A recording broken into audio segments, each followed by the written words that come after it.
এখন হচ্ছে ইংলিশ। আমার ইংলিশে উইকনেস ছিল, কিন্তু আমি ইংলিশে মানে 46-এ যে মডেল টেস্টে দিছিলাম কনফিডেন্স, ওখানে মানে হাইস্ট পাইছিলাম হ্যাঁ, নাকি সৈকত? প্রথম ছিল, মানে প্রথম হয়েছিল মানে। হ্যাঁ, পিলিতে দেখা যায় কি আপনি যে কোনো একটা সাবজেক্ট ইগনোর করে ভালো করতে পারেন, কিন্তু রিটেনে সেটা সম্ভব না।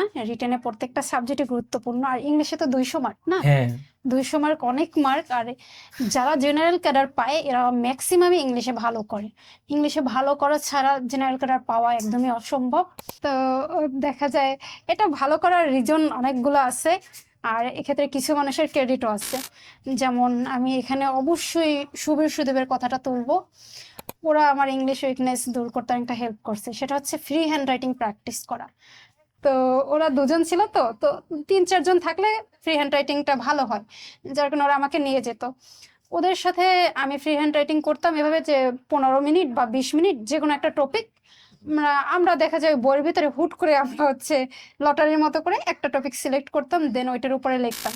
তো লেখার কারণে ওরা কিভাবে লিখতো এটা আমি খেয়াল করতাম, ওদের স্ট্র্যাটেজি ওগুলা এক একজনের কাছ থেকে এক একটা নেওয়ার ট্রাই করতাম।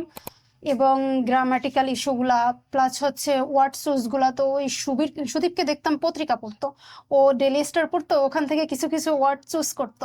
তো আমি ওটা দেখে আমিও ওই রকম পত্রিকা পড়ে কিছু কিছু ওয়ার্ড চুজ করতাম, ওইটা যখন আমি রেগুলার ফ্রি হ্যান্ড রাইটিং এর ভিতরে ইউজ করতাম ইজিলি ইমপ্রুভ হয়ে যেত।